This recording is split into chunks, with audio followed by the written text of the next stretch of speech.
A nossa palestrante da noite de hoje é a senhora Anete Guimarães, que é palestrante espírita, atuante na área de divulgação doutrinária em todo o Brasil, estudiosa do espiritismo desde jovem e filha de pais dedicados à doutrina espírita, que abordará o tema depressão e suicídio na visão do espiritismo. Senhora Anete, por favor, a tribuna é toda sua. Uma boa noite a todos. É um grande prazer estar com vocês na noite de hoje. Eu normalmente começava a palestra assim e íamos ao assunto diretamente.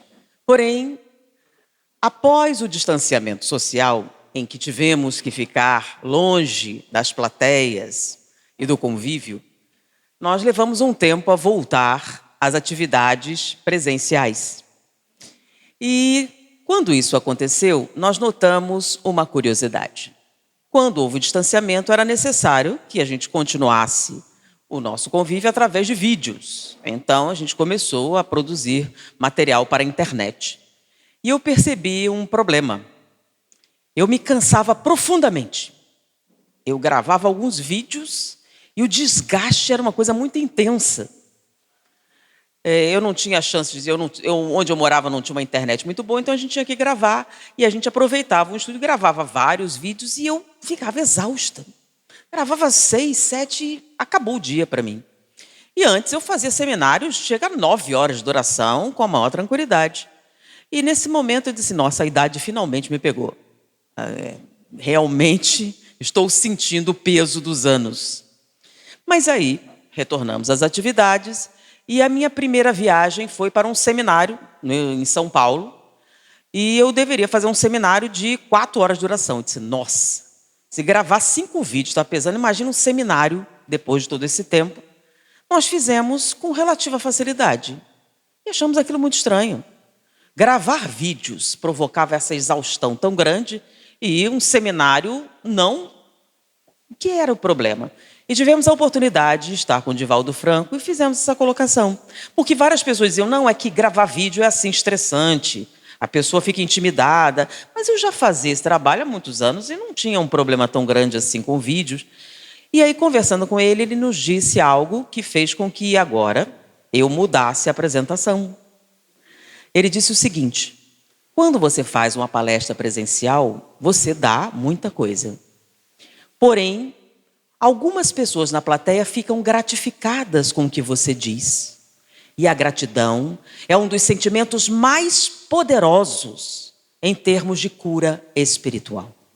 De maneira que você dá muita coisa, mas recebe 1000 ou muito mais do que 1000 vezes o que você ofereceu. Por isso, é um grande prazer e uma enorme alegria verdadeiramente estar com vocês no dia de hoje.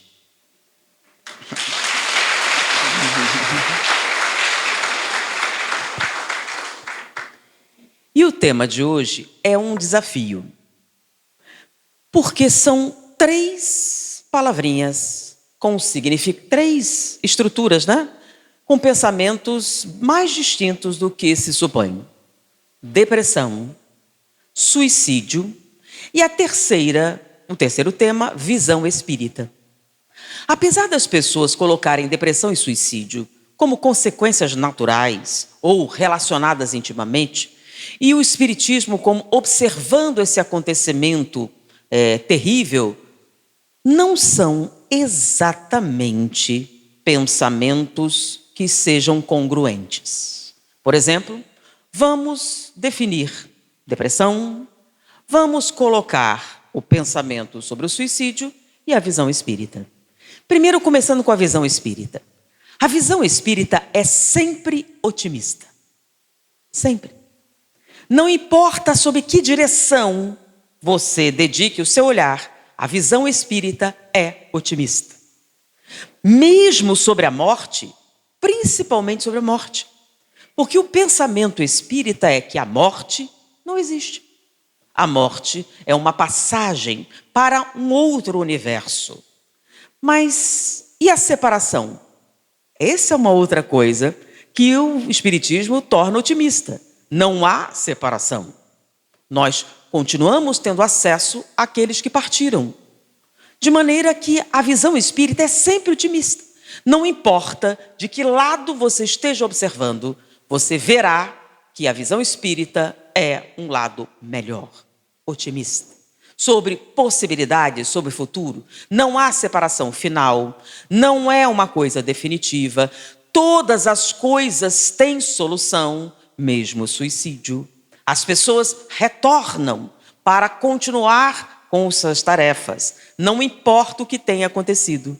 As pessoas têm focado muito na tese do suicídio e no terror, no que significa, no sofrimento. Existe, mas viver também é um sofrimento.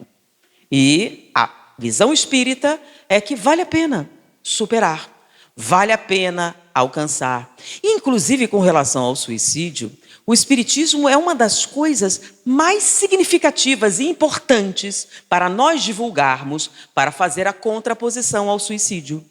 Porque entendam bem, terminar a própria vida.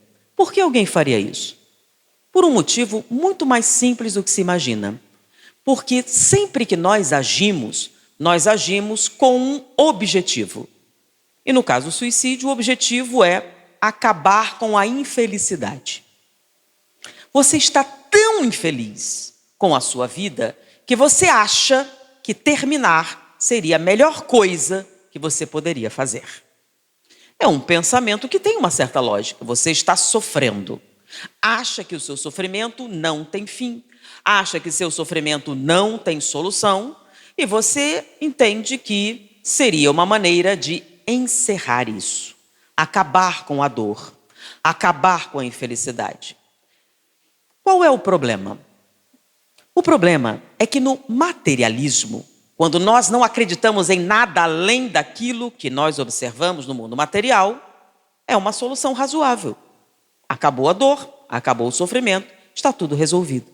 Mas a visão espiritualista é aquela que diz que existe alguma coisa além da matéria, diz diferente.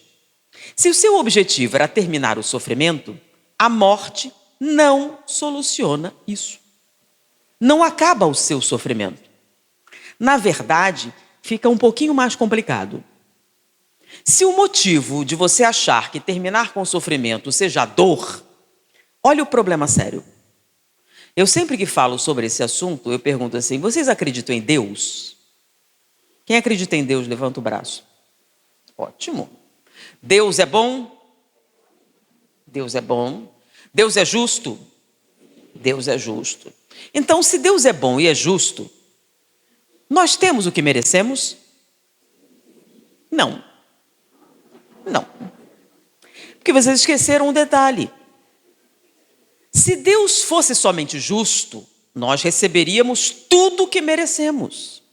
Mas Deus, além de justo, é misericordioso e bom. Então, a gente sempre sofre menos do que merece. Aí diz, não, mas eu estou com muita dor. Vamos pensar, a dor que você sente proveniente de uma enfermidade terminal, por exemplo, é terrível. A dor é uma coisa terrível. Mas, normalmente, as enfermidades são causadas por quem? Nós mesmos. Então, nós causamos as enfermidades. A mesma criança? Sim. Detalhe, vocês são reencarnacionistas também? Bom, então mesmo uma criança, a causa do sofrimento das enfermidades está nela mesma. Então, onde está a misericórdia? É o seguinte, se fosse só justiça, você iria sofrer exatamente tudo que produziu, correto? Mas olha a misericórdia. Tilenol, Novalgina, morfina, anestesia peridural. Vocês têm ideia da quantidade de misericórdia que nós temos quando estamos no mundo físico? Você está com uma dor terrível, mas tem a morfina. Tem uma série de medicações. Então, você tem alívio. Quando você abandona voluntariamente sua vida, com o objetivo de eliminar a dor, o que acontece? Você perde a Novalgina, a morfina, a anestesia, perde tudo isso. Então, é uma vantagem? Eu estou fazendo uma abordagem assim, mas é um assunto tão sério? Sim. Pensa nisso. Tem uma lógica. O Espiritismo tira essa lógica. Se a sua lógica é acabar com a dor e o sofrimento, não vai. Por quê? Peraí, mas quando a gente morre e perde o corpo físico, a gente não perde também a capacidade de ter sensações físicas? Sim, quando você não faz isso voluntariamente. A morte natural, olha o nome. O que é a morte natural?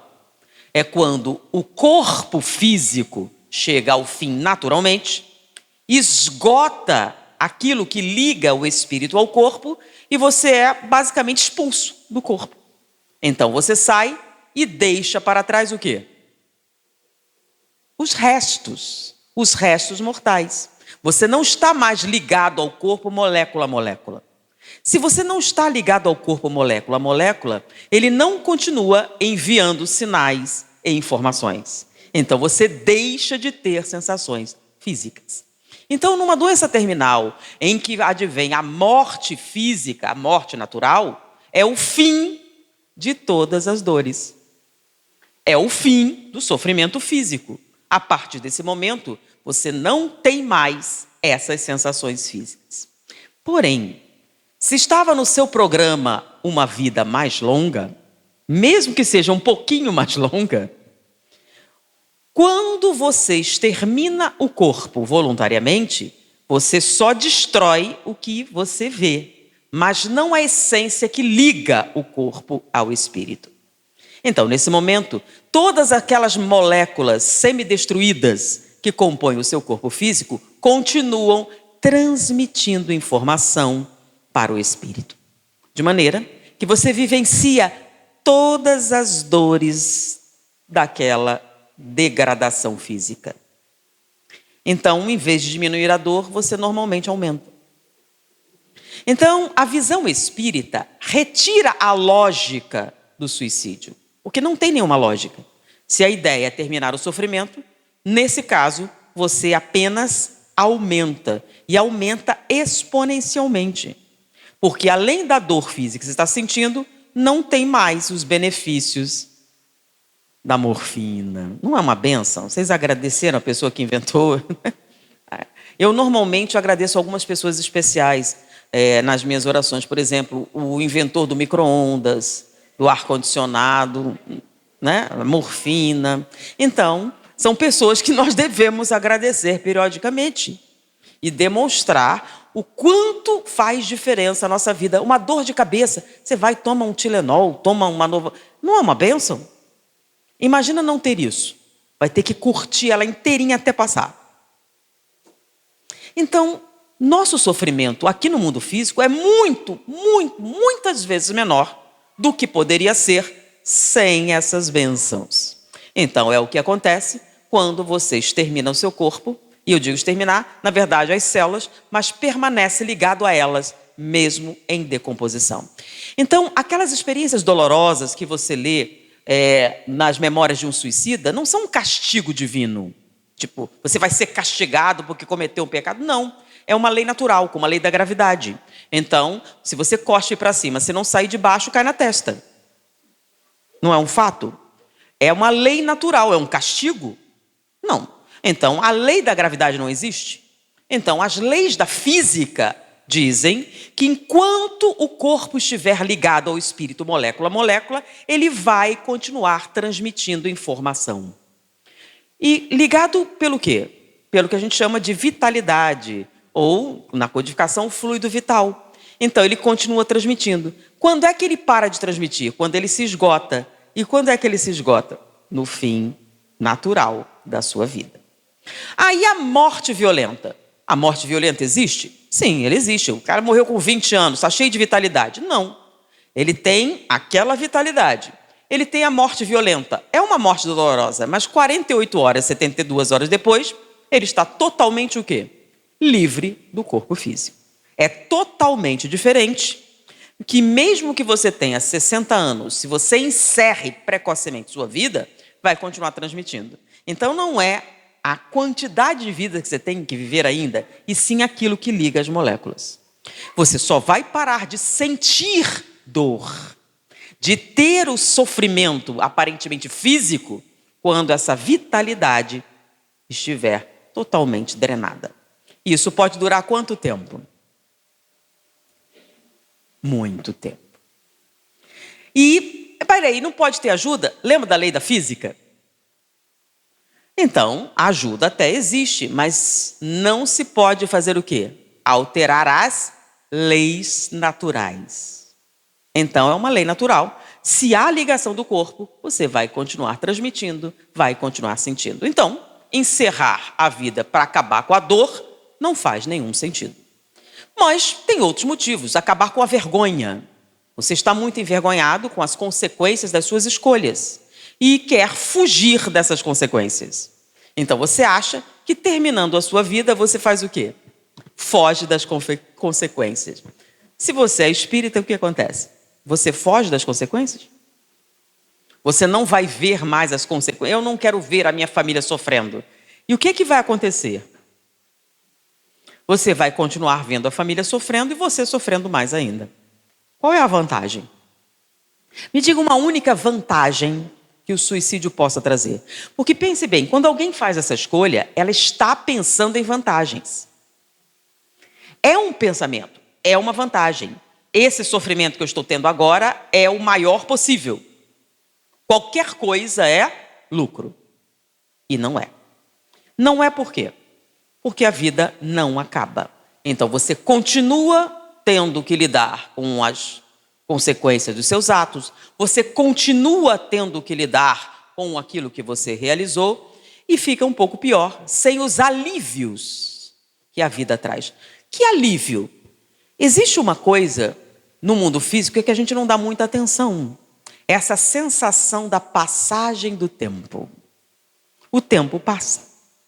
E o tempo no mundo físico nos distancia. Porque no dia seguinte, você dorme, você acorda, você tem milhares de pequenas coisas que afastam você dos seus pensamentos e que distanciam.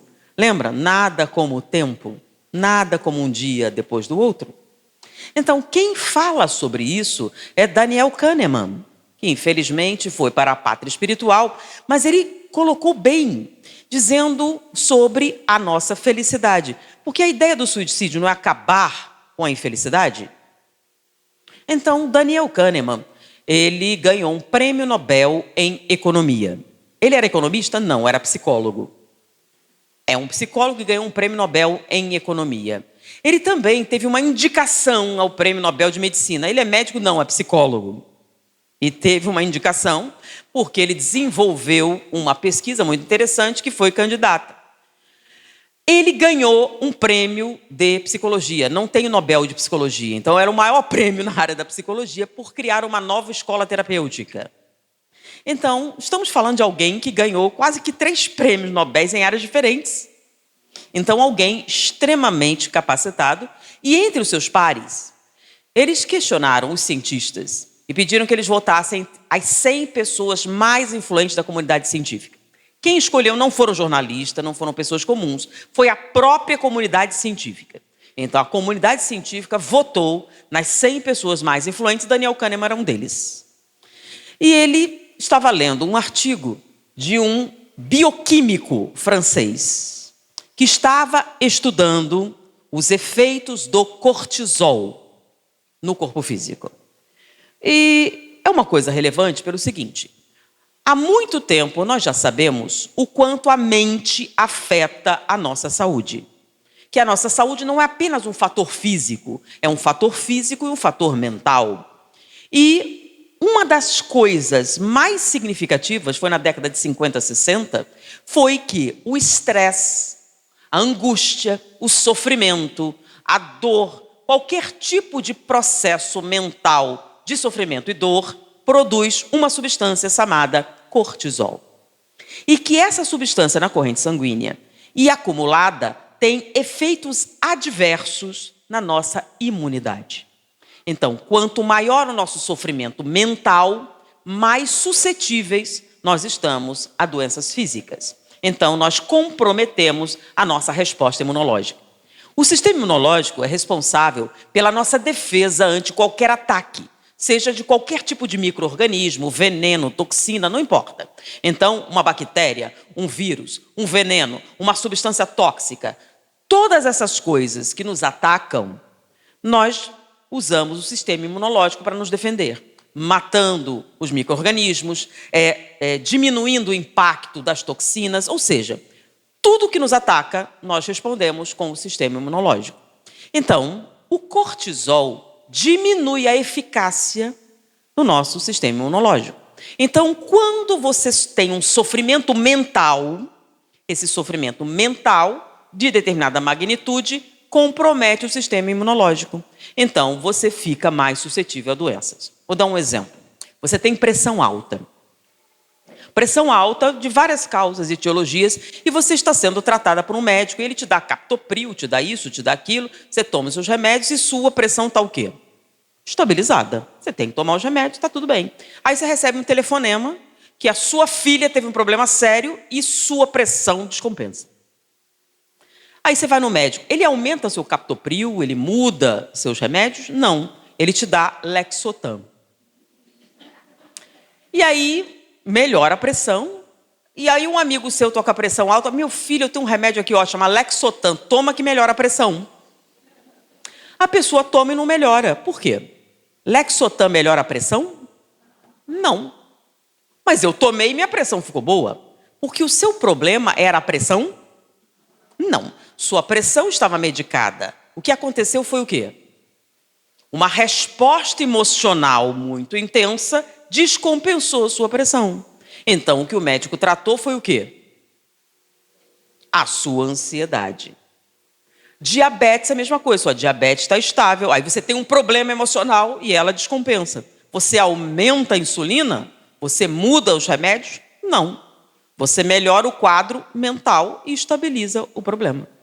Não estou dizendo que você não trata diabetes, você trata diabetes, entendeu? Uma série de doenças podem se complicar terrivelmente graças a quê? Ao estresse. Então, você estava gripada, sofreu uma decepção profunda, virou pneumonia. Você estava se recuperando muito bem, teve um desastre financeiro e descompensou. Ou seja, o nosso estado mental afeta as nossas doenças? Sim, porque ele afeta o sistema imunológico, inclusive o câncer. Por exemplo, todos aqui presentes têm células cancerígenas. Todos temos. A gente toma sol, a gente é exposto a venenos, a todo tipo de coisa, então todos têm. O que vocês não sabem é que as suas células imunológicas estão fazendo o quê? À medida que elas surgem, elas são destruídas. E se ele deixar de funcionar, o que acontece? Por isso, algumas pessoas associam a mágoa, o ódio, determinadas emoções ao aparecimento do câncer. Ah, o ódio causa o câncer? Não, querida. Radiação causa câncer. Um monte de problemas causam câncer. Venenos causam câncer. Eles causam células mutantes. Mas o seu sistema imunológico, estando competente, o que ele faz? Evita você ter o câncer. Mas e se ele parar de funcionar, o que acontece? Células mutantes que estão presentes na sua corrente sanguínea começam a fazer o quê? Se multiplicar livremente. E aí o câncer surgiu. Ah, o que causou o meu câncer não foi o ódio. Não, foi excesso de sol. Mas você não teria isso se não estivesse descompensado emocionalmente. E quantas vezes, quando nós nos compensamos emocionalmente, estabilizamos? Ou seja, existe uma relação entre a saúde e o estado mental? Sim. E a principal substância que foi descoberta na década de 50 e 60 é o cortisol. Bom, mas Daniel Kahneman, isso é uma coisa recente. O que é que falaram sobre o cortisol? Bom, desde a década de 50 a gente sabe que o estresse produz cortisol e que o cortisol compromete o sistema imunológico. Ok, não há dúvida. Mas o que é que esse bioquímico estava fazendo? Ele queria saber quanto cortisol exatamente a gente produz quando está estressado. E quanto exatamente de cortisol na corrente sanguínea produz queda do sistema imunológico? Ele queria um número exato. Ok, então ele começou a fazer pesquisas de laboratório, contando, por exemplo, ele pega uma cobaia, induz ao sofrimento. O que é isso? Qualquer tipo de sofrimento. E começa a medir a quantidade de cortisol que vai subindo na corrente sanguínea. E por incrível que pareça, há uma analogia. Nós, equivalente aos animais, produzimos cortisol na mesma proporção. Na verdade, a gente tem um probleminha. Porque dor é uma coisa, sofrimento é outra. Lembra que a gente fala? Que a dor existe, mas, por exemplo, a expectativa da dor molda a realidade. Então, se você espera uma dor muito grande, o que acontece? A sua percepção dela fica aumentada. Então, no nosso caso, a gente tem uma equivalência biológica com relação ao cortisol, ou seja, o sofrimento físico produz uma quantidade de cortisol, mas o sofrimento mental, mesmo que não associado à dor, ou seja, a gente sofre quando tem dor, mas a gente sofre também com a lembrança da dor. Pior do que isso, a gente sofre com a possibilidade de sentir dor no futuro. Então, complica. Então, se a gente pensar em biologia, o cortisol seria diretamente proporcional ao sofrimento físico. Só que no nosso caso, multiplica por 3.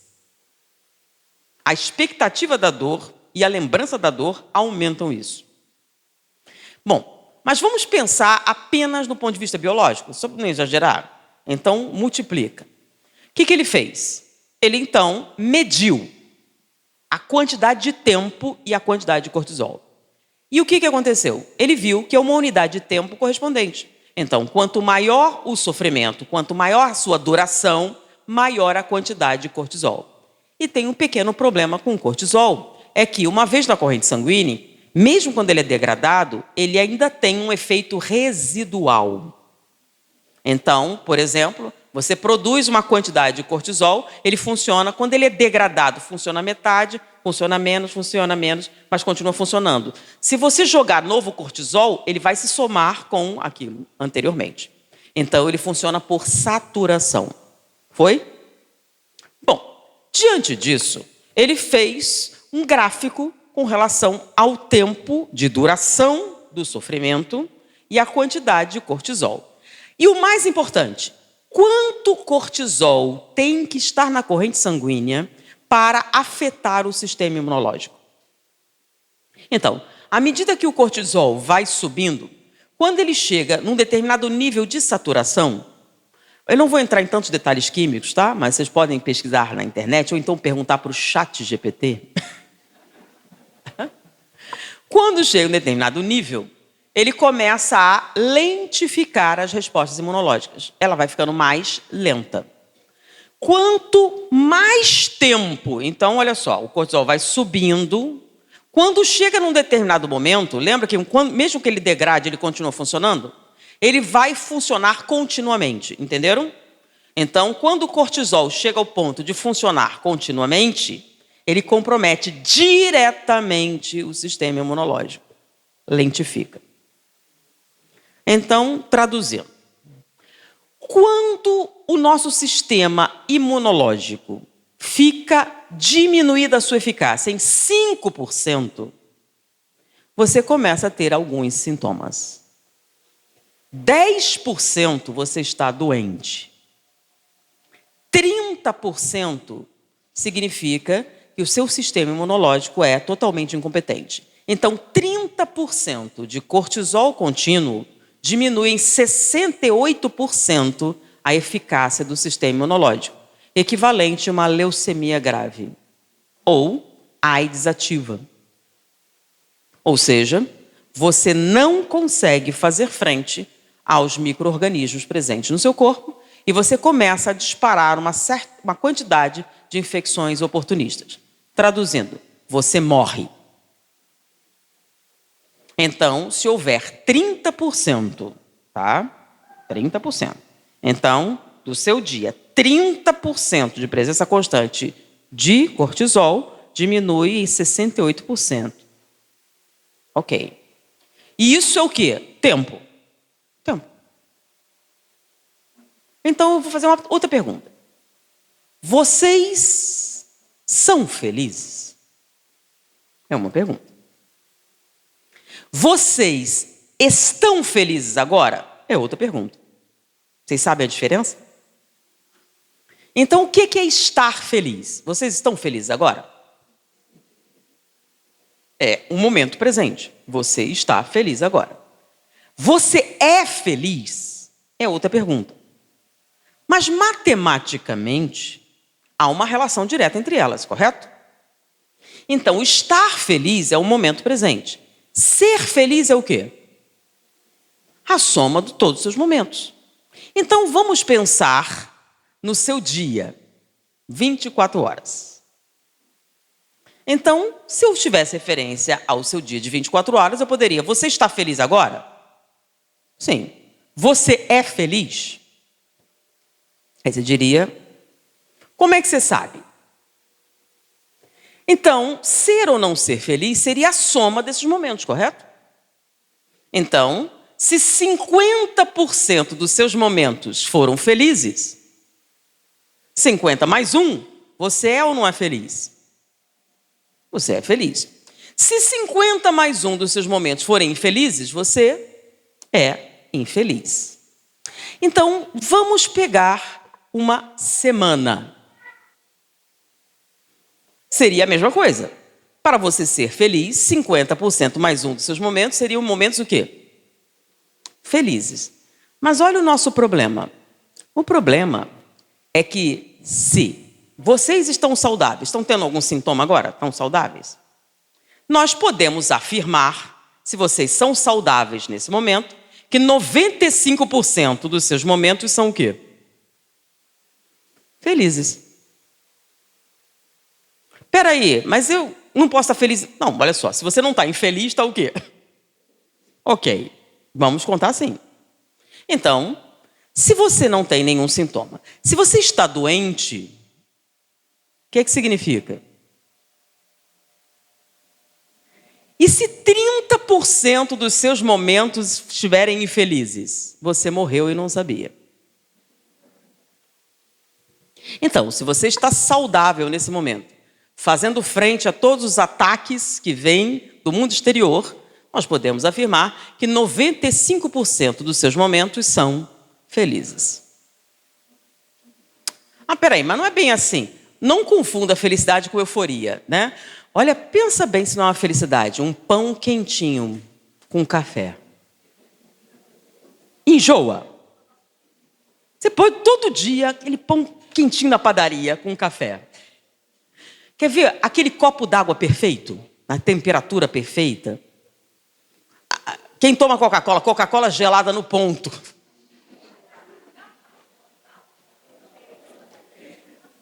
Vocês pensam nesses momentos? Mas olha só a situação, né? Você chega uma pessoa e pergunta, você é uma pessoa feliz? Não, eu sou muito infeliz. Com 11 anos, meu pai me abandonou e isso marcou minha vida. Eu sou uma pessoa muito infeliz. Aí passa um tempo e você pergunta, e como é que você está? Não, eu sou uma pessoa muito infeliz. Meu pai me abandonou quando eu tinha 11 anos, isso marcou minha vida. Quantos anos você tem? 64.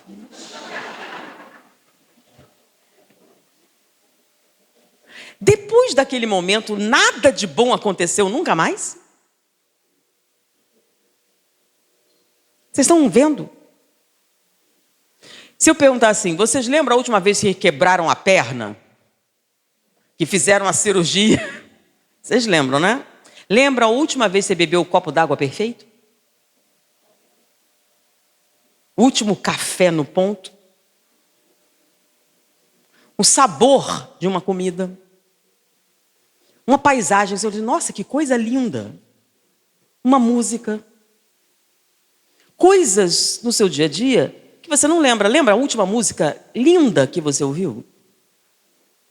Não, essa não, bota na... Pensa em momentos.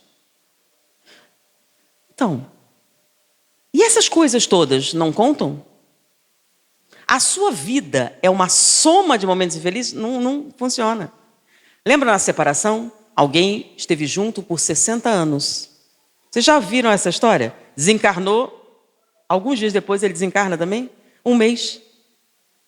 É a tristeza verdadeira. Você não consegue viver sem aquela pessoa. E não é que você se mata, apenas não sustenta. É diferente. Verdadeiramente. Por incrível que pareça, tá? Eu tenho um amigo que faz terapia de casais. É muito mais fácil alguém que teve um casamento infeliz casar de novo do que alguém que foi totalmente feliz. Pessoas que foram totalmente felizes dificilmente casam novamente. A tristeza, a falta é muito grande. E quando ela é muito intensa, ele não sobrevive. Então, isso é infelicidade real. Mas a gente tem pequenos momentos de raiva, né?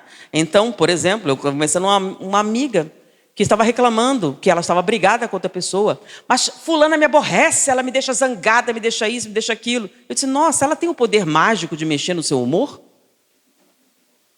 Como é que ela consegue fazer isso? A distância, voodoo? Qual seria a frase certa? Por que você permite que fulana mexa no seu humor? É você que decide isso. E eu falei assim, nossa, você tem um marido lindo aí do lado que está pensando na sua vizinha feia. Qual é o sentido disso? Vocês notaram que são momentos?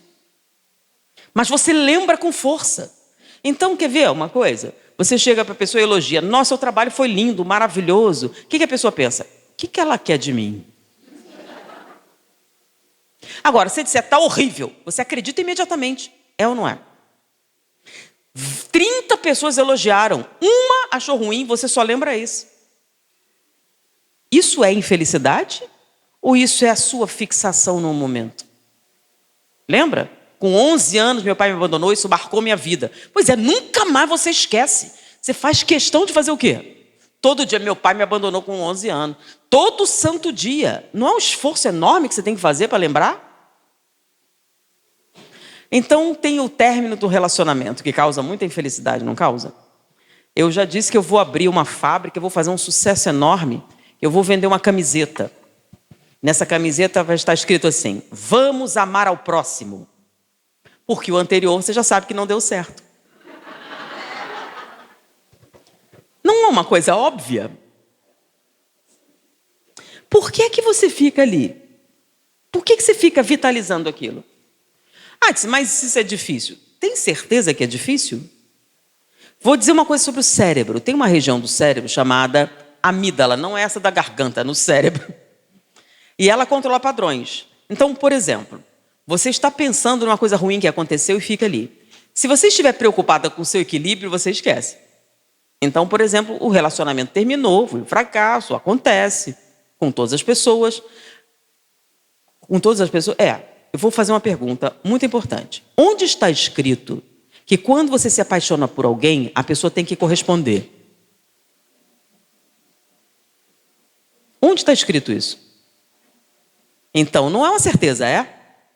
Então, por que algumas pessoas acham que é uma certeza? Principalmente jovens. Você sabe o que acontece hoje, em geral? Jovens de 16 anos com a desilusão amorosa.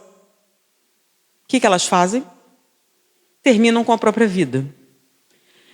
Diretamente e indiretamente. Você sabe que tem um câncer chamado câncer da moça magoada? É um tipo de... Ela fica magoada e desenvolve um câncer. Tem um nome, não precisa... Pergunta para o GPT lá. Não precisa acreditar em mim. É uma curiosidade. Então, acomete jovens de 16, 17 anos que sofreram desilusão amorosa. Peraí, tem um câncer com essas características? Sim. Por quê? O sofrimento foi intenso demais. Então, não está escrito que porque você ama, de certa maneira, a pessoa vai corresponder na mesma proporção. Não. Então, faz parte da vida a desilusão amorosa? Faz. Por que não estamos preparados? Ninguém está preparado para ouvir um não. Sim, não é para isso que eu estou falando. Se preparado para a vida continua. Não é se preparado para ouvir o não. É preparado para o dia seguinte. Porque tem o dia seguinte? Tem. A vida continua? Sim. Quantos bilhões de pessoas tem no mundo? E você vai morrer por causa de uma? Morrer. Inclusive, situações dramáticas podem acontecer. Tá? E aí, tudo é uma questão de quê? De ponto de vista. Se houve um término, por que você precisa destruir sua própria vida? Aí você, mas então, vamos lá. Não sei, mas quando você tem um término assim, você já comeu lagosta? Né? Você pulou muito, né? De término, agora lagosta.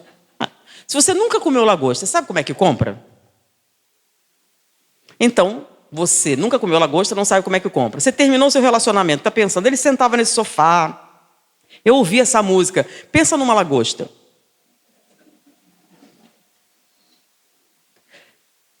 Sai para comprar uma.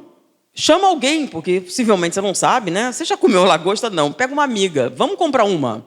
Eu quero ver você pensar no seu amor terminando enquanto tenta abrir uma lagosta.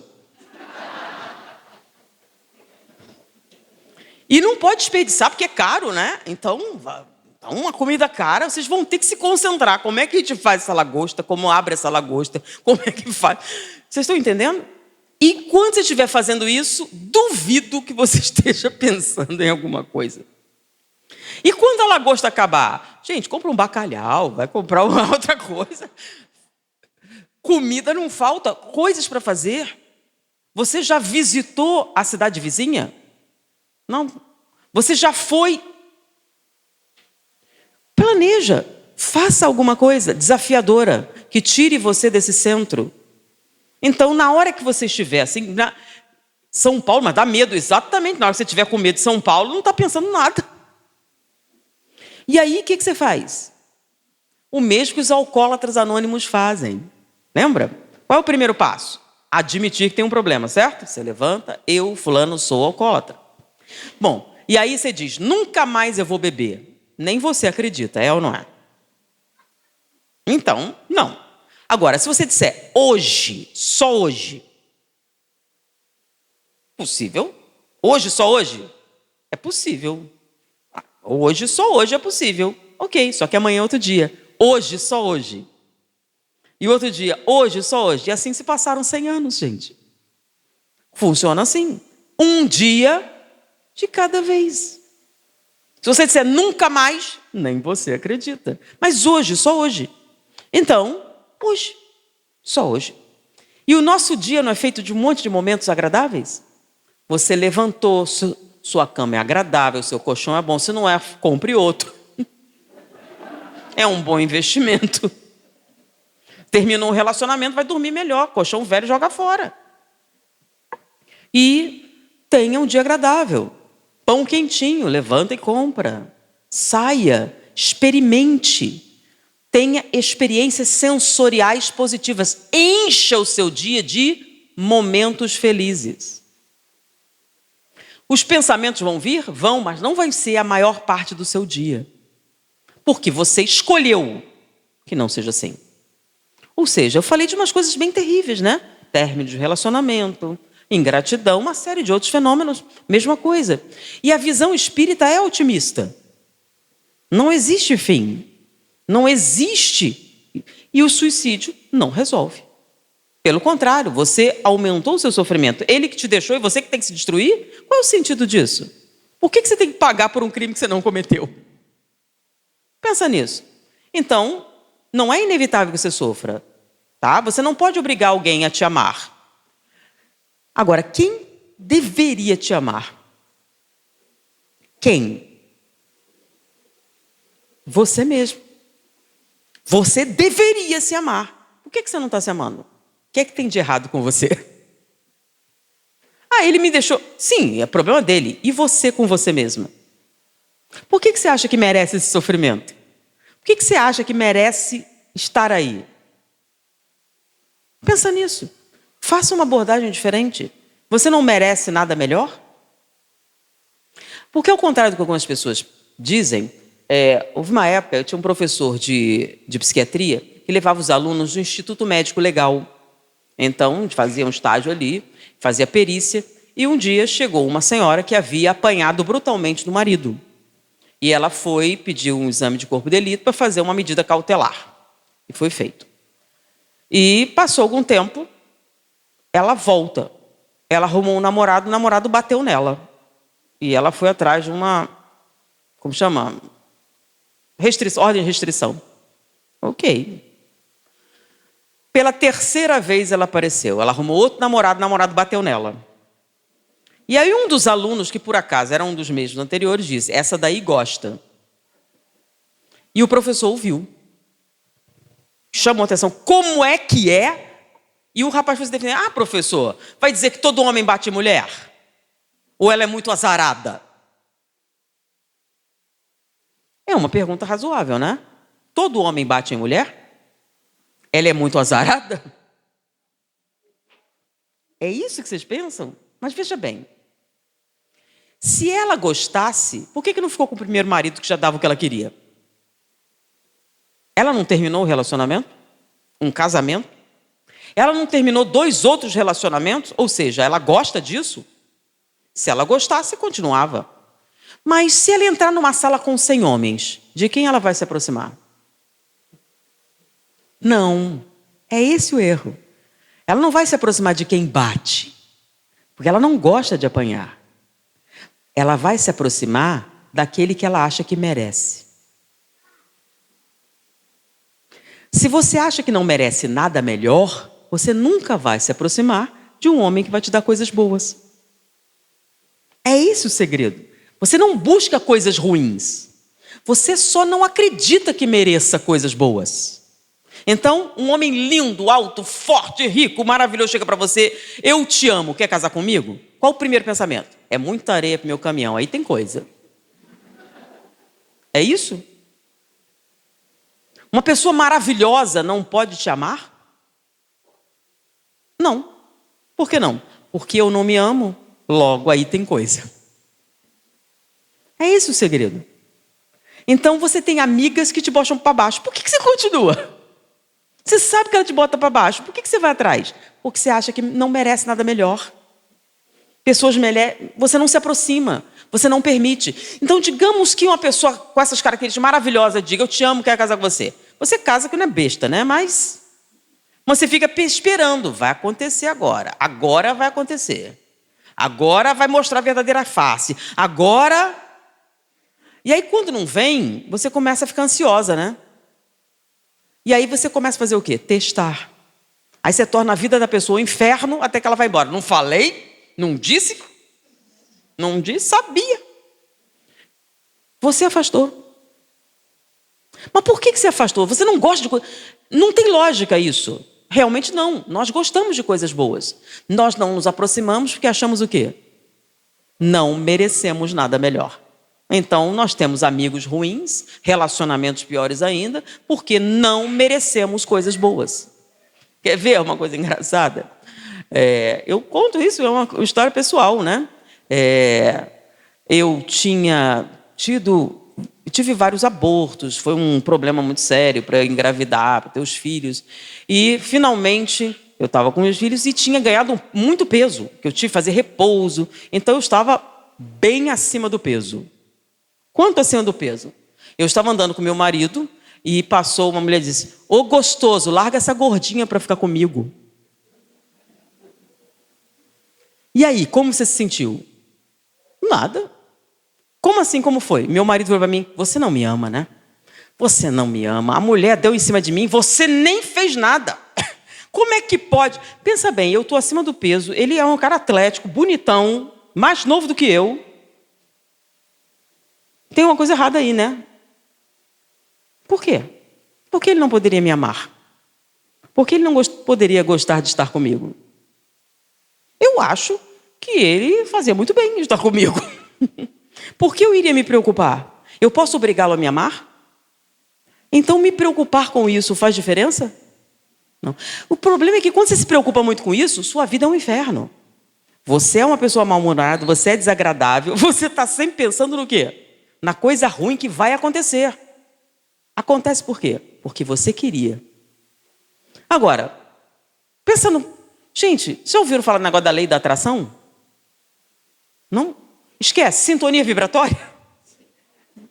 Então, quando você pensa, o que acontece? Ideoplastias, pensamento. Se você pensa repetidamente em coisas ruins vão acontecer, o que acontece? E se você pensar positivamente, o que acontece? Então, se você tem uma atmosfera de bem-estar, de alegria, o que acontece com as pessoas ao seu redor? Elas são atraídas por você. Mesmo que elas não entendam por quê. Porque elas se sentem bem. Eu já até brinquei, assim, negócio de... Existem amigos que são difíceis de escrever, né? Hoje em dia, os jovens estão falando muito de networking, né? Não é mais amizade, é rede. Rede de contatos.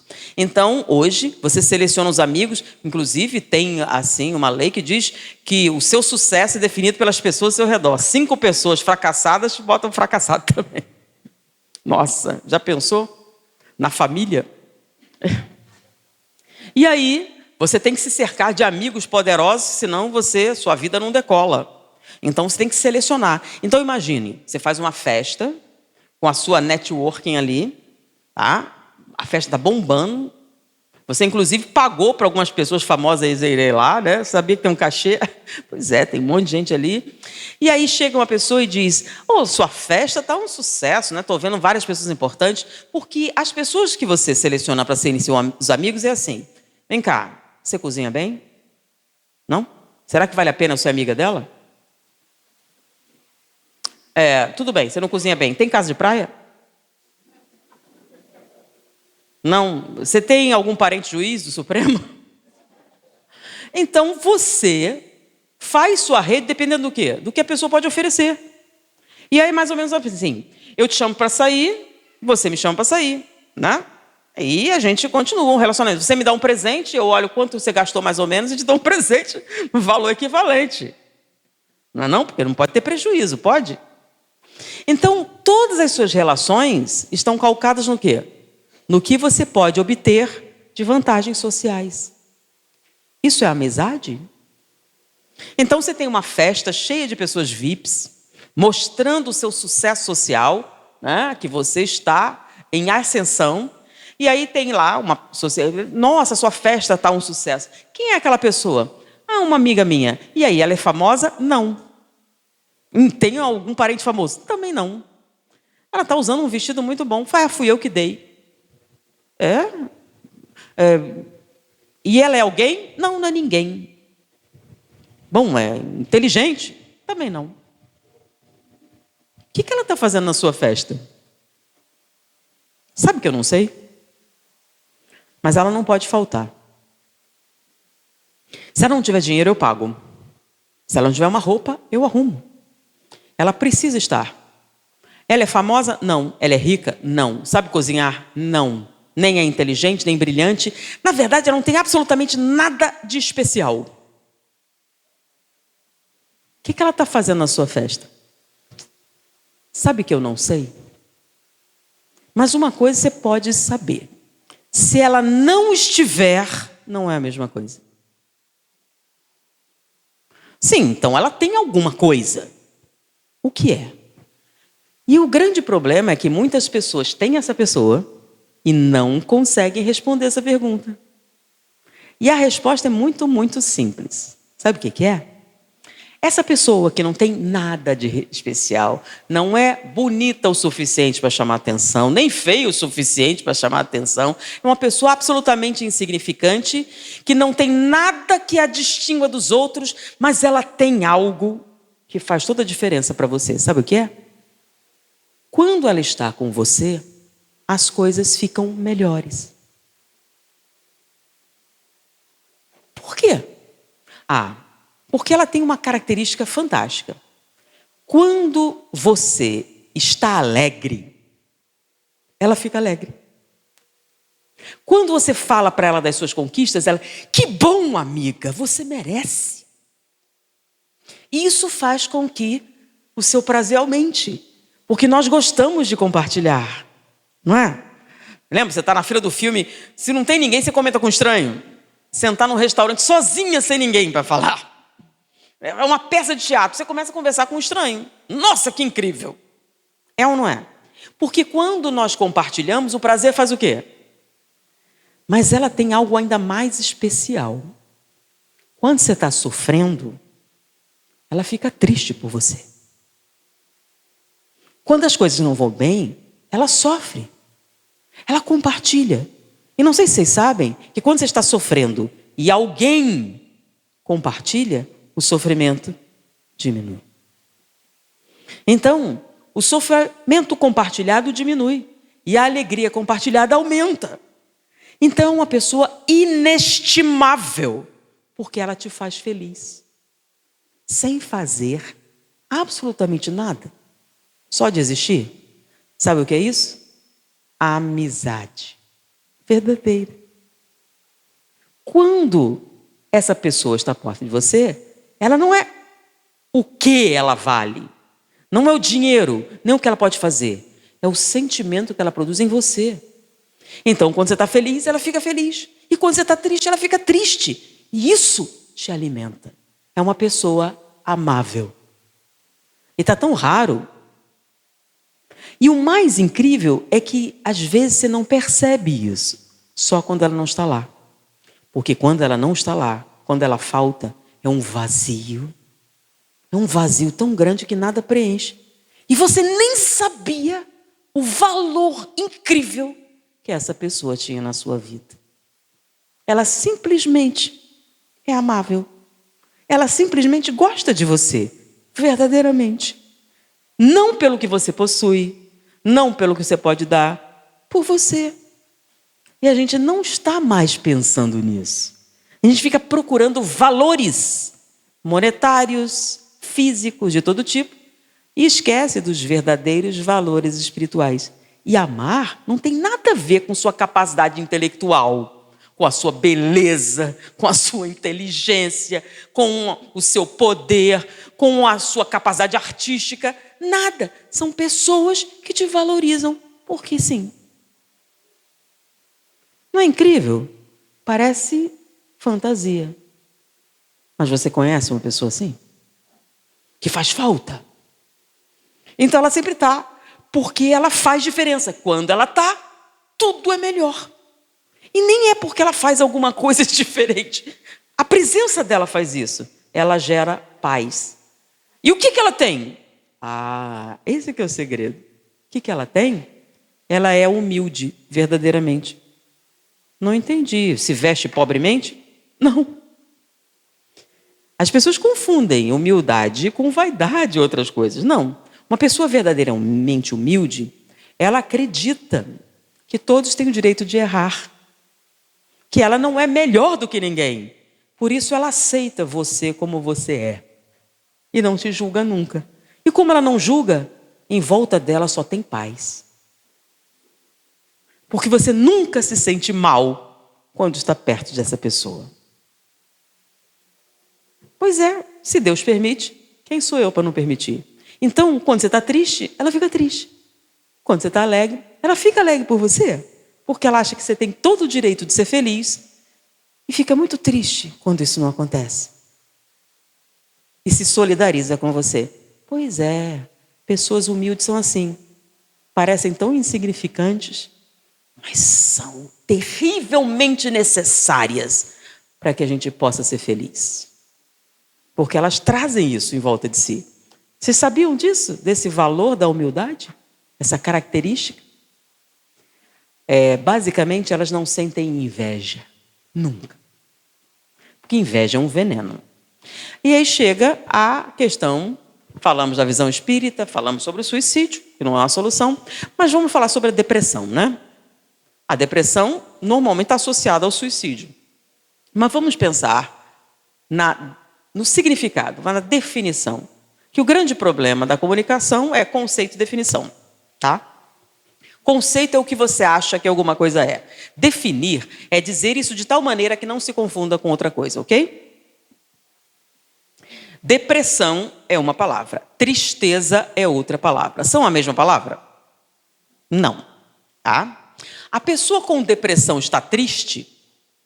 Não. Tristeza é uma emoção, um sentimento. Então, é algo que você sente. Então, você está triste por quê? Porque uma pessoa que se amava muito desencarnou. a separação. Chama-se luto.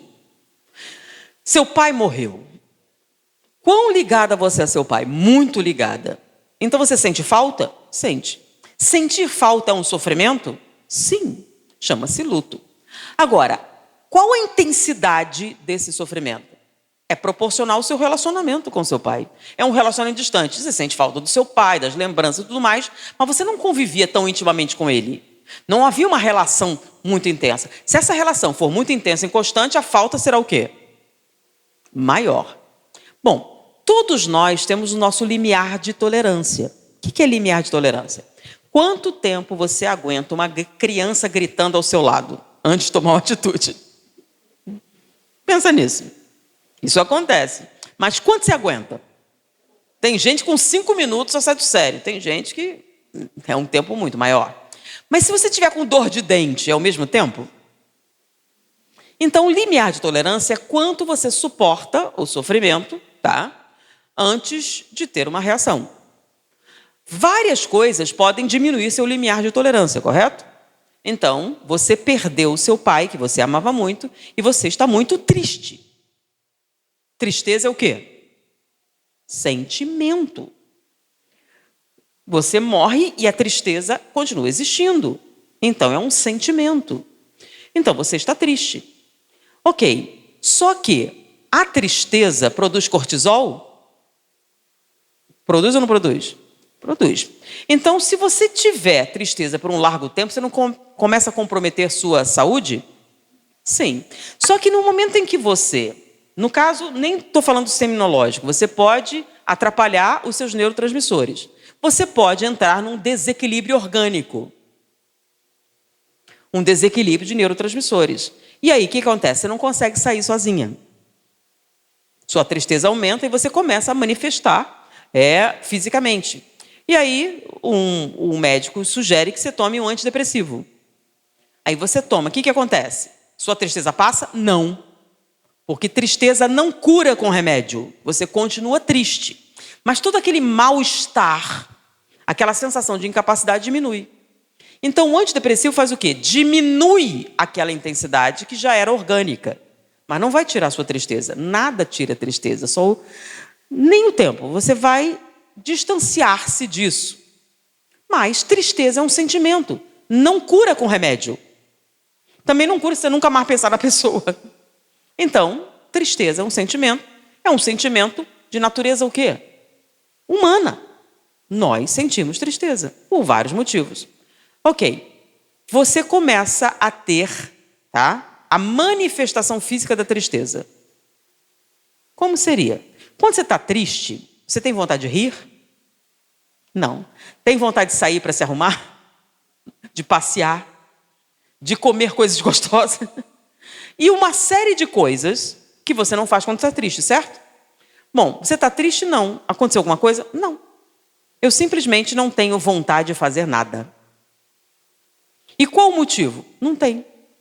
Inclusive, quando eu falo sobre depressão, eu falo sobre neurotransmissores, né? A gente sabe que a linguagem do cérebro não é só elétrica, é química também.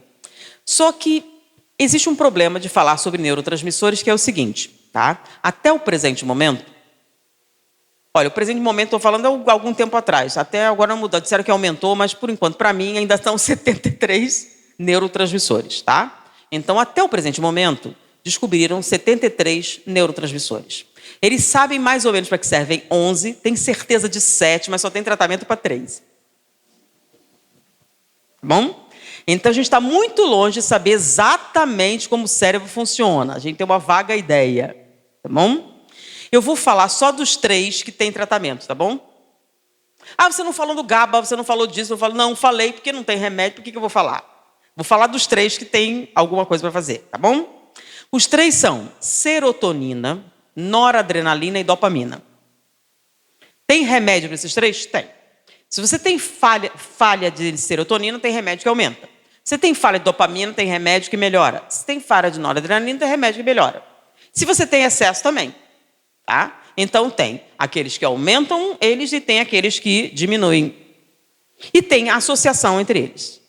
Bom, Por que esses três são interessantes? Que é fácil falar? Que lembra dos pedais do carro sem ser automático, gente? Que eu sou pobre. Tá? Aqueles carros velho antigo, que tem 3 pedais. Lembra? Acelerador, freio e embreagem. Que o povo novo nunca nem dirigiu esses carros, né? Tem aquele carro que só tem... Bom, os antigos. Bom, para que serve o acelerador? Para fazer o carro andar. Se o seu carro não tem acelerador, o que acontece? Não anda. Só isso, não anda.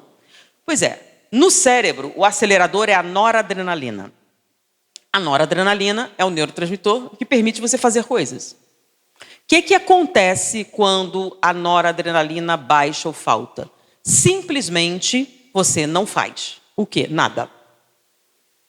Você entende? Entende. Você quer? Quero. Eu quero, eu entendo, sei perfeitamente, mas não consigo. Levanta, reaja. Sim, eu entendo o que você está dizendo. Eu quero fazer isso. Eu tenho interesse. Eu sei que está errado. Entendo tudo. Quero tudo, mas não consigo. Então, é uma depressão mediada pela noradrenalina. Então, você entende. Você sabe que está errado. Você quer fazer. Você só não consegue. Não é que não tem vontade. Vontade você tem. Só não faz. Você está aqui. Eu tinha que levantar e comer, mas não faz. Eu tinha que fazer isso. Não faz. Você simplesmente fica deitado. Se for muito grave, você tem que ser internada, porque você não vai comer. A pessoa morre de fome. Sem cuidado, sem nada. É uma depressão mediada pela noradrenalina. Aí você toma um antidepressivo, o que acontece? Aumenta a noradrenalina e você fica o quê? Magicamente curada. Aí você começa a fazer as coisas. Entenderam isso? É a única que tem? Não. Vamos lá, outro pedal. Tem o freio. Para que serve o freio? Para controlar o carro, né? Não é só para parar. Você diminui a velocidade, você para quando é necessário, né? Se tiver um obstáculo. Bom, no cérebro, o freio é a dopamina, ou o neurotransmissor do autocontrole. Então, a dopamina é que controla seus impulsos. Então, você está zangado, mas não vai fazer nada agora, porque não é o lugar. Se você não tem dopamina, o que acontece? Você entra no que a gente chama de psicose, né? Ou então, você não controla seus impulsos. Tá? Você simplesmente gargalha, você raiva, você não controla nada. Então, a dopamina é o neurotransmissor do autocontrole. Então, se você não tem dopamina, é um surto psicótico que você tem, em que você não controla seus impulsos. Lembra do maníaco depressivo, aquelas fases maníacas, então? Então, a dopamina controla os impulsos. Mas se você tiver em excesso, o que acontece? É como se estivesse com o freio de mão puxado. Não é igual a noradrenalina. Você ainda faz algumas coisas, mas fica, sabe? Lembram? Ranhetando. Já andaram com o freio de mão puxado, gente? O carro anda ou não anda? Anda, mas fica... Então, nesse caso, não é o mesmo antidepressivo da noradrenalina. Você vai ter que usar um que controle excesso de dopamina, entendeu? E se você tiver as duas coisas? Aí você tem associações, tá? Então, são coisas diferentes. Então, a mesma dopamina que não controla os impulsos, se ela tiver demais, ela te dá um quadro depressivo. A noradrenalina, se faltar, te dá um quadro depressivo. Então, e tem o outro pedal, que é o quê? Embreagem. Para que serve a embreagem? Perguntar aos homens, que dizem que as mulheres não sabem para que serve a embreagem, né? Para que serve a embreagem? Sim, trocar marcha. Mas por que você troca a marcha? Que tem momentos em que você precisa andar mais depressa, alguns você precisa de mais força. Então, a embreagem, né, que dá torque, que faz o carro poder acelerar, velocidades mais altas ou mais baixas. Bom, nesse caso, no cérebro é a serotonina. Como assim? Lembra que a noradrenalina permite você fazer as coisas? Então, se você não tem noradrenalina, o que acontece? Você quer, você sabe, você entende, mas não consegue. Se falta serotonina, você pode fazer o que quiser, mas por que deveria?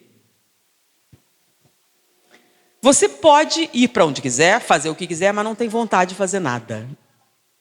Por quê? Porque o que nos motiva é o prazer que nós sentimos nas coisas. Por exemplo, se vocês estão com fome, um prato de fígado cru serve? Mata a fome, gente. Tá com fome, fígado cru serve. Por que você precisa aquele prato coloridinho, separado? Tem gente que separa isso, separa aqui a salada, faz aquele negócio. Por que você bota a mesa? Faz diferença? Você não podia bater tudo no liquidificador e beber? Texturas, sabores, a beleza, a arrumação, isso faz o quê? Motiva. Se você não tem serotonina, você não liga a mínima. Você simplesmente não sente alegria, prazer com nada. Então você pode fazer o que quiser. Para quê? Você toma banho porque o cheiro é desagradável, mas arrumar o cabelo? Não vejo motivo. Você come qualquer coisa, é só para tirar o mal-estar, mas não existe prazer envolvido. E olha o problema. Se você não tem serotonina, antigamente isso não chamava depressão, chamava melancolia, lembra? Por quê? Não parecia tão grave, no outro você nem faz nada, nesse você faz.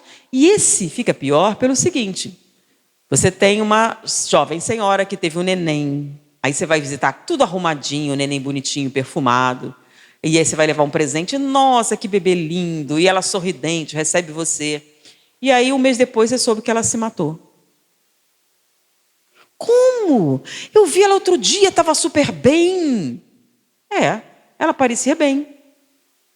Porque ela não tem deficiência de noradrenalina. Então ela fez as tarefas. Qual era o problema? Nenhuma alegria, nenhum prazer. E muitas vezes a pessoa interpreta da seguinte maneira: eu não amo o meu bebê. Eu não sinto nada. Ah, mas por que ela cuidou? Gente, se você achar um bebê na rua, você não cuida, não? Você precisa amá-lo? Não necessariamente. Sem serotonina, você não sente o quê? Alegria, prazer, felicidade. Então, olha, eu sou uma pessoa ruim, eu não amo meu bebê. Se alguém levar, eu vou ficar aliviada. Ela parece ótima, a casa está arrumada, está tudo feito, mas ela não sente alegria de viver, nenhuma. E fingir é um sofrimento muito grande. E ela não acha que tem um problema, acha que é uma pessoa má. Eu sou uma pessoa muito ruim, eu deveria estar feliz e não estou. E muitas vezes vocês não percebem, porque não dá para ver. Você consegue ver as coisas, mas não vê o quê? O que a pessoa tem por dentro. Se ela tomasse um antidepressivo, que aumentasse o nível de serotonina, ela sairia. Depressão pós-parto. É uma coisa que acontece. Nem toda depressão é aquela, ela não está cuidando do bebê. Esse é um tipo de depressão. Tem um outro tipo. Esses são quadros, o quê? Clínicos, de desequilíbrio de neurotransmissores. Não são sentimentos. Tá? Então a pessoa não está com maldade. A pessoa não é... Vocês estão entendendo? Você toma a medicação apropriada e olha só, vocês viram que... E a medicação é por saturação, tá? Você não vai saber no mesmo dia. Demora um tempinho. Educação, se a gente entendesse isso e você procurar ter alguma raiz psicológica, alguma coisa aconteceu, não. De uma hora para outra, essas coisas aconteceram. Então, elas estão com tristeza? Não, elas estão com uma doença. Parece tristeza, parece luto, parece isso, parece aquilo, mas não é. É depressão. Tristeza é um fenômeno natural do ser humano que existe quando as coisas, principalmente em estados diferentes, mudam. É a tristeza por perder alguma coisa. Um relacionamento, um estado de bem-estar, não importa. Agora, tem um quadro que tem se multiplicado. Tá? Nós temos uma série de medicações para, se não resolver, mas pelo menos atenuar os chamados quadros clínicos. Mas tem um quadro depressivo que não reage a nenhuma medicação. Você toma qualquer coisa e não faz a menor diferença. E qual é o sintoma? Total incapacidade de ser feliz. Você simplesmente não é feliz. Por quê? Você tem tudo. Eu tenho um marido que gosta de mim, eu tenho uma casa, eu tenho isso, tenho aquilo outro, mas eu não sinto prazer ou alegria com nada que eu tenho. Ah, é a tal da serotonina. Aí você toma. Se fosse serotonina, você tomaria, o que aconteceria? Bem, bom, nesses quadros que são 60% dos quadros associados à depressão que levam ao suicídio, que é esse quadro, avesso à medicação, eles não encontraram nenhum problema com a serotonina, nem com a noradrenalina, nem nada. Mas eles viram um aumento de ocitocina. Ah, então isso causa isso? Não. É um fenômeno bem natural, na verdade. Mas que algumas instituições de pesquisa resolveram pesquisar mais profundamente e chegaram à conclusão que é uma das doenças mais terríveis que pode acometer o ser humano. É uma doença mortal, não tem tratamento, não tem medicação que dê jeito, ela elimina a felicidade da vida de uma pessoa e em 60% dos casos leva ao suicídio. Que doença é essa? Inveja. Inveja. E olha o problema de estudar isso. Todo mundo acha que é invejado, mas ninguém sente inveja. E qual é o principal sintoma da inveja? Morte da felicidade. E como é que ela morre? É muito simples. É o seguinte, pensa bem. Você comprou um carro novo, uma pechincha. Então, você pagou menos do que ele valia, ou seja, está no lucro, o carro é lindo, é novo, você queria, tem aquele cheiro de carro novo, né? E aí você parou na porta e está ali curtindo aquele momento. Pensa bem, você queria muito. E aquele momento de felicidade, de plenitude. E de repente você vira a cabeça e seu vizinho comprou um modelo melhor. Toda a sua felicidade morreu. O carro está lá, tem o mesmo cheiro, custa o mesmo preço. Todas as vantagens estão ali, mas você não consegue mais sentir satisfação. Isso é depressão? O que foi que matou a sua felicidade? Foi algo que ele fez? Algo feito contra você? Não. Sim, mas nós estamos vivendo a era das redes sociais, em que você abre o Facebook e o cara... Gente, eu não entendo isso. Você está no restaurante, o cara tira foto da comida. Antes de comer, deixa eu tirar uma foto. Do café da manhã, do bife. Olha o bife suculento. Aí tira foto e posta lá. Né? Tudo que ele come está lá. Roupa, tudo. Aí você abre, sempre tem alguém mais magro, mais alto, mais gordo, mais isso. O muro mais alto, mais baixo, o gramado. Não interessa, que lado você for, alguém tem mais de alguma coisa. Se você é uma pessoa invejosa, o que acontece? Nada do que você possui lhe dá prazer. Porque alguém tem mais do que você. E esse pensamento mata a sua alegria. Seu marido te deu uma flor, sua vizinha ganhou um buquê.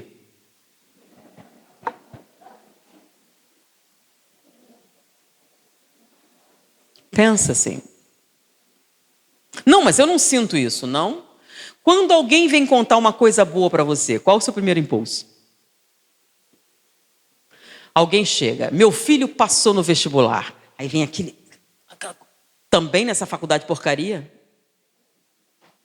Se toda vez que alguém diz uma coisa boa, seu primeiro impulso é dizer uma coisa ruim ou diminuir, inveja.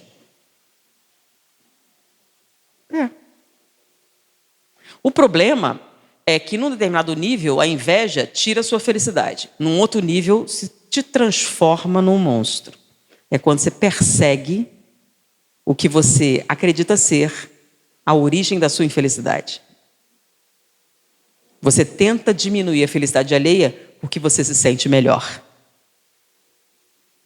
Aí você entra num quadro muito sério. Por quê? Chama-se autoaversão. Porque você sabe que é errado. Pensa bem. A pessoa tem lá, você entra num perfil de uma pessoa desconhecida para deixar um comentário venenoso. Por quê? Você saiu do seu caminho, você não conhece a pessoa. Por que você tem esse impulso de falar uma coisa ruim? E por que você não consegue ser feliz? Por isso. Não dá para ser feliz quando você pratica o mal. E isso é. Porque, sabe por quê? É o mal genuíno. Como assim? Você não ganha nada com isso. Porque a gente entende a vingança, não entende? Cara, te prejudicou. Até o outro entende um pouco disso. Eu sempre conto uma historinha para ilustrar isso. A fábula do vagalume e da serpente. Um vagalume estava de bobeira na lagoa quando topou com uma serpente. E a serpente armou um bote. E ele escapou. E a serpente foi atrás dele, começou a persegui-lo. E ele fugia, a serpente atrás, a serpente atrás. Num determinado momento ele estava encurralado. E a serpente armou um bote e ele viu que ia morrer. Nesse momento ele falou, um momento. Posso fazer umas perguntas? A serpente parou. Claro, pode fazer. Vem cá, eu faço parte da sua cadeia alimentar? Não, não faz. Vem cá, eu te fiz alguma coisa? Não fez. Por que você quer me comer? Nada pessoal, é que você brilha. Isso é inveja. Porque a vingança tem uma lógica. A competição tem uma lógica. Por exemplo, eu quero o seu lugar. Eu quero uma vantagem. Se eu derrubar você, eu vou ganhar alguma coisa. Mas você vai derrubar uma pessoa e não vai ganhar nada em troca. É só para fazer o mal? Sim, é só para diminuir aquela alegriazinha. Então a pessoa veio toda contente com uma roupa, tá horrível. É mentira. Você não achou. Porque a gente não sente inveja de coisa ruim. A gente só sente inveja de coisa boa. Por que você disse aquilo? Não, desculpa, foi mal, até tá bom. Já está dizendo a verdade, mas por que você disse? Da onde veio esse impulso? Ela estava tão alegrinha que me aborreceu. Vamos diminuir? Vamos diminuir essa felicidadezinha? Vamos diminuir esse bem-estarzinho? Só para você ser feliz. Então, você prejudica o outro, não ganha nada com isso, não é sua inimiga, não te fez nada, é só para você se sentir melhor. Olha só, o que significa isso? Fazer o mal para alguém para se sentir melhor tem um nome: inveja. O problema é que os institutos de pesquisa acham que isso é uma doença. Porque quando você faz isso, a primeira coisa que você mata é a sua felicidade. Você se torna incapaz de sentir prazer com o que tem. E pensa bem, você tem tudo para ser feliz e não consegue. Então pensa bem, você tem isso, é depressão. Não consigo ficar alegre com as minhas coisas. Aí você toma antidepressivo, o que faz? Nada. Porque você não tem um problema de neurotransmissor. Não é falta de serotonina. É o quê? Excesso de inveja. Você está vendo as pessoas que têm mais e você não consegue ser feliz com o que possui. E isso é mortal. E qual é a visão espírita a respeito disso? É uma doença tratável? A gente tomar alguma coisa? Não, é uma falha de caráter. E eu fiz esse comentário, aí veio o pessoal, não, é natureza humana. Natureza humana? Nós somos perversos por natureza? Somos um vírus no planeta que deveria ser exterminado? Se você está dizendo que essa é a natureza humana, você acha que a gente merece existir? Estamos fadados à destruição. Porque nunca que vamos conseguir nos contentar. A gente vai estar sempre visualizando o outro. E vai nivelar por baixo. Se você não quer sofrer inveja, não seja nada, não diga nada, não faça nada. Aí não tem problema. Mas no momento em que fizer alguma coisa, alguém vai se incomodar com o quê? Porque você brilha. Não interessa. Não é nada pessoal. Nada. Não adianta perguntar, mas por quê? Mas por quê? Não tem porquê. Não tem. É a definição da perversidade.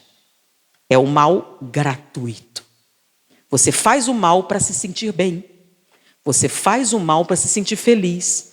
Você faz o mal porque é a única maneira de você aliviar sua dor. Porque você não consegue ser feliz com a felicidade alheia. É o oposto daquela pessoa que nós escrevemos anteriormente. Sabe por que ela é maravilhosa? Sabe por que ela faz falta? Sem nada especial, é porque ela não sente inveja. E quem não sente inveja espalha a paz. Espalha o bem-estar. Porque quando você está feliz, ela fica feliz e isso ilumina. Quando você está triste, ela se compadece, sente misericórdia. Isso é uma luz. Quando a gente lê no Mundo Maior, André Luiz escrevendo, o pré-frontal é de onde emana a compaixão e a misericórdia. Mas quem é que pode sentir isso? Quem não sente inveja. Se compadece sinceramente e se alegra sinceramente. É o oposto. Então essa pessoa luminosa, que não precisa fazer nada, só existir, porque ela transmite paz, é o oposto daquela outra que só se sente feliz quando todos estão infelizes. Uma senhora estava num país, extrema pobreza, etc. E ela assim, e aí, como você se sente? Está passando fome, né? Não, me sinto muito bem. Sim, mas você está sofrendo? Sim, mas todo mundo está sofrendo igual. A única maneira de se contentar é todos igualmente miseráveis. Mas, como assim? É porque qualquer coisinha é o suficiente para te infelicitar, né? Decorou, pintou um pouquinho, já está brilhando um pouquinho que seja, incomoda. Porque a luz incomoda as pessoas que vivem nas trevas. Então não, inveja não é um traço de caráter. Não, inveja não é algo aceitável. Se você fica infeliz com o sucesso alheio, você sente isso e tem que mudar. Porque possivelmente é a fonte da sua infelicidade. Porque se a gente começar a se felicitar com a felicidade alheia, a felicidade se multiplica. Peraí, mas o quê? Como é que a gente reverte isso? É simples. A gente não pode admirar as pessoas, não? Pode. O que é inveja? Tem gente que diz aqui que inveja é um tipo de elogio. Elogio? Não, porque se só inveja é coisa boa. Então, se é coisa boa, por que você não expressa a sua admiração? Quer ver os primórdios da inveja? Vai passando uma pessoa com uma roupa bem legal. Aí você...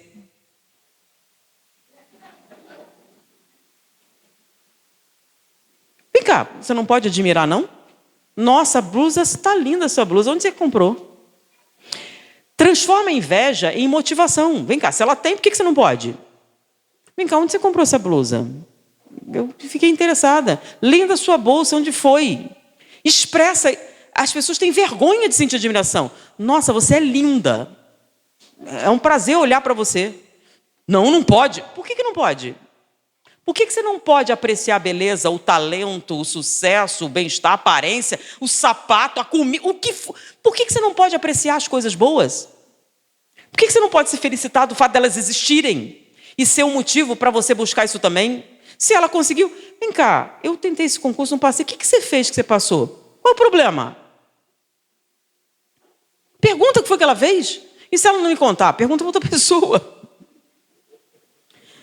Começa assim, lembra? Primeiro passo, admitir que tem um problema. E depois um dia de cada vez. Quando eu li esse trabalho, falei por alto, mas é um trabalho científico realizado por uma universidade na Holanda, outra na Alemanha e outra no Japão, tá? Sobre os efeitos da inveja no cérebro. E quando eu terminei de ler, eu disse, nossa, isso é muito sério, é muito intenso. E como é que eu faço? Será que eu sinto essas coisas? Não vou sentir mais a partir de hoje. E como é que a gente faz? Como é que a gente neutraliza a inveja? Lembra do humilde? Você não se acha melhor do que ninguém? Então, a pessoa, primeiro passo, ela aprecia o sucesso das outras pessoas. Ela aprecia as coisas. Então, se tem uma coisa boa, eu vou expressar a minha admiração, o meu elogio. Então, eu estava num hotel e o café da manhã, sabe aquele ovo de hotel? Que não é borrachudo, fica molhadinho, duro, que você não consegue fazer em casa? Tem um segredo qualquer, faz em casa e vira aquela borracha, né? Passou um tempinho. E aí, eu estava tomando café, vem cá, eu queria falar com a pessoa que fez o... Por quê? Tem algum problema? Não, é que... Eu queria falar com a pessoa que fez... Qual o problema? Daqui a pouco veio uma pessoa assim, tá com algum problema? Não estou com problema. Eu queria falar com a pessoa que fez ovo. E você quer reclamar? Não quero reclamar, eu queria falar com a pessoa. Daqui a pouco vem uma moça. Qual o problema? Nenhum, tá ótimo o seu ovo. Muito bom. Eu queria saber o seguinte, eu já tentei várias vezes e não consegui. Qual é o segredo? Ela estava tão preparada para uma coisa ruim que ela não esperava, ficou assim... Todo mundo em volta olhando para mim, essa é louca. Quer dizer, para falar mal... Sim, olha só, não é competição não, eu sou de outra cidade. Só como é que você fez para ficar desse jeito? Ela ficou sem ação. Ela explicou. Ficou ótimo, viu? Parabéns. A pessoa saiu aturdida. Porque não é normal você apreciar coisas boas. E aí, foi o primeiro momento. Aí eu cheguei no Rio de Janeiro, e não tem aquele ônibus que você pega para ir para o terminal, né? Era longe. Aí tinha uma moça com umas unhas compridas, assim, numa cor. E eu fiquei olhando assim, a moça começou a olhar estranho, assim. Vem cá, que cor de esmalte é essa que você está usando? Ficou lindo. A gente finge que não viu. É ou não é? Você não aprecia, mas não fala. Por que não? Por que não pode? Que cor linda. Ela ficou meio assim. Não, eu misturei tal coisa com tal coisa. Nossa, ficou muito bom. É fácil fazer assim. Não combina comigo, mas achei lindo na sua mão. A moça ficou também assim. Não é normal. Isso é coisa estranha, isso aí. Muito exótico. Outro foi o rapaz que disse, meu filho, já te disseram que você é lindo demais, parece uma pintura? O cara olhou para mim assim. Quando eu vi o pensamento, você tem idade para ser meu filho. Aí ele riu, não sabia o que fazer. Porque a gente não elogia se não tiver interesse por trás. Não diz. E aí um dia eu estava no centro, veio uma moça com uma roupa, com uma cor. Nossa, você está lindíssima com essa cor. Aí ela começou a chorar. Delga. Você acha mesmo que está bom? Eu disse, minha filha, está lindo. Eu não ia falar. Se estivesse feio, eu não falava nada. Agora está bonito, eu estou dizendo. Disse, pois é, eu também gostei. Mas eu saí, minha irmã disse que eu estava parecendo uma prostituta. Aí eu virei, inveja, minha filha, está linda. Eu não uso porque não orna comigo, mas ficou maravilhoso em você. Por quê? Por que espalhar a infelicidade? Então, quando você vê uma bolsa, linda essa bolsa, está com vontade de ter uma? Onde você comprou? E fala. Você é linda, você é bonito, você é talentoso, ficou muito bom a sua comida, eu gostei disso aqui. Agora, reclamar, a gente está sempre reclamando, né? Você agradece quando o cara foi gentil? Não. É obrigação? Pode até ser, mas é a sua da gratidão, não é? Então, segundo as instituições de pesquisa, dos quadros depressivos avessos à medicação, 60% daqueles que terminam em suicídio são causados pela inveja. Qual a visão espírita? Inveja não é um estado natural. Inveja não é a natureza humana. Inveja é uma falha de caráter que tem que ser corrigida. Porque nós viemos a esse mundo para crescermos espiritualmente. Suicídio não é a solução para absolutamente nada, nem para a inveja também. Foi um verdadeiro prazer e uma alegria estar com vocês. Muita paz.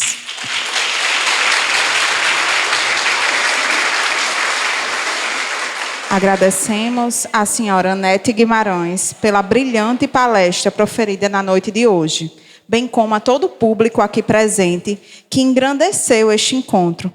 O amor simples e imortal